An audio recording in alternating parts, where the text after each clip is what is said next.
आप देख रहे हैं खिलाड़ी नंबर 1। फोकस में रहेगा कोलगेट का शेयर। इनफैक्ट फोकस में रहा है क्योंकि पिछले अगर आप 5 ट्रेडिंग सेशंस देखेंगे तो स्टॉक में लगभग 11-12% तक की तेजी बनी है।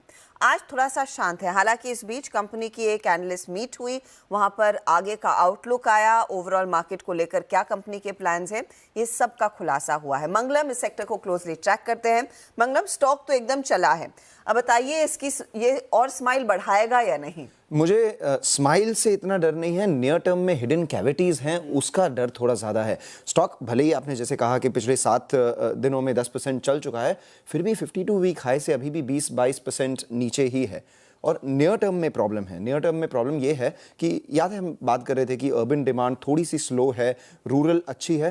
कंपनी कह रही है कि अब रूरल ग्रोथ में भी थोड़ी उनको मॉडरेशन दिखाई दे रही है, तो वो एक बहुत इंपॉर्टेंट चीज़ है मॉनिटर करने की। कल HUL का भी एनालिस्ट मीट है, तो वो इस बारे में क्या कहते हैं वो भी हमें देखना पड़ेगा, ताकि अभी तक जो सेक्टर को रूरल ग्रोथ बनाए रखा था वो भी अगर मॉडरेट होने लग जाएगा तो डबल वैमी एक तरफ से हो जाएगी।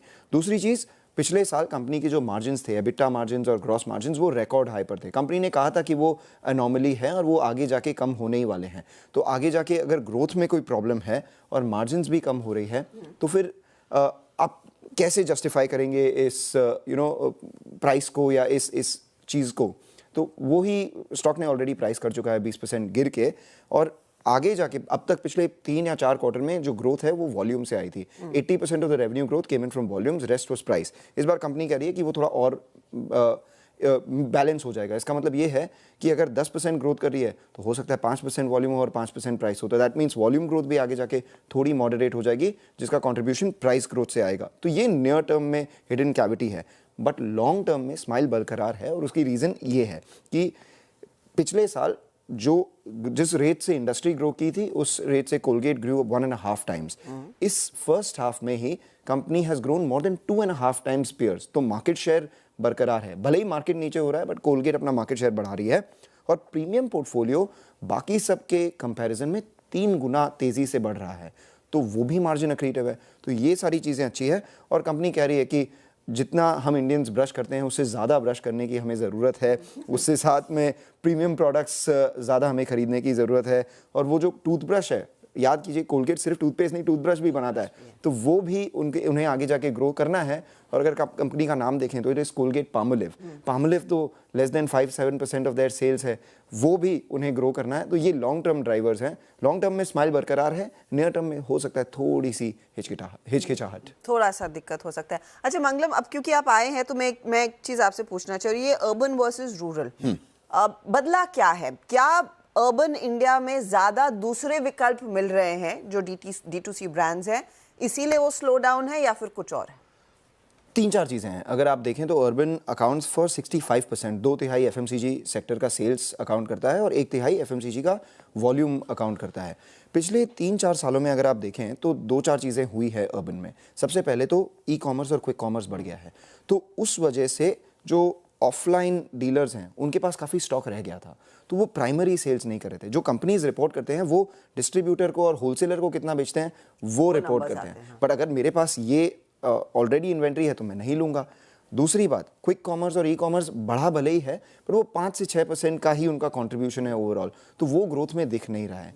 तीसरी चीज़, अर्बन हाउसिंग जो है वो काफ़ी एक्सपेंसिव हो चुका है और जो अर्बन इनकम्स हैं वो उतनी नहीं बढ़ी हैं। उस वजह से इन्फ्लेशन की मार जो है वो अर्बन में ज़्यादा है रूरल से, क्योंकि रूरल में तो फिर भी government shops, government welfare schemes और वो सब की वजह से उनको फूड इन्फ्लेशन इतना नहीं हुआ। तो फूड इन्फ्लेशन और बाकी सब चीज़ों की इन्फ्लेशन की वजह से अर्बन में ये प्रॉब्लम हो गया। और तीसरा, हमें याद है हम बात करते हैं एयरटेल ने अपना भाव बढ़ा दिया, रिलायंस ने अपना भाव बढ़ा दिया, तो रोटी कपड़ा मकान इंटरनेट ये सबसे ज़्यादा इंपॉर्टेंट चीज़ें हैं। तो अगर आपका फ़ोन बिल भी बढ़ गया तो that takes away from the pocket of consumption. और एक अंडरलाइंग बिहेवियर ये भी है कि लोग D2C ब्रांड्स में तो जा ही रहे हैं प्रीमियम एंड पे, पर लोग ज़्यादा अवेयर भी हो रहे हैं कि कई सारी पैकेज्ड प्रोडक्ट्स जो हैं वो हो सकता है हेल्थ के लिए अच्छी नहीं हो, इसलिए वो मॉडरेटली कंज्यूम कर रहे हैं। दो उसका इंटरनेट पे ज़्यादा शोर है, वॉल्यूम पे इतना इम्पैक्ट नहीं है, पर थोड़ा इम्पैक्ट ज़रूर है। तो बदलते प्रेफरेंसेस, बदलते ट्रेंड्स, और ऑफ कोर्स अगर आपकी टूथपेस्ट खत्म हो रही है तो आप इमीडिएटली नहीं चेंज करें, उसको घसीट के पूरी तरह से निचोड़ कर इस्तेमाल कर रहे हैं। लेकिन आइदर वे स्टॉक तो चला है, उसमें निवेशक फिलहाल तो रीसेंट रिटर्न्स देखकर खुश है। शुक्रिया मंगलम। लेंगे एक ब्रेक के बाद ऑफ कोर्स फोकस हमारे जानकारों के पोर्टफोलियो पर दोबारा लेकर आएंगे और देखेंगे आज थोड़े से फिसलते बाजार में उन्होंने नया ट्रेड देना है या नहीं।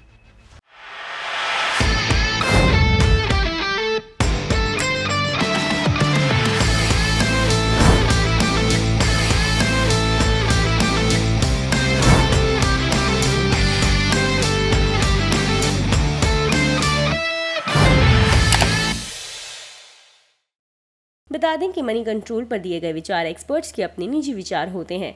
वेबसाइट या मैनेजमेंट इसके लिए उत्तरदायी नहीं है। यूजर्स को मनी कंट्रोल की सलाह है कि कोई भी निवेश निर्णय लेने से पहले सर्टिफाइड एक्सपर्ट की सलाह लें।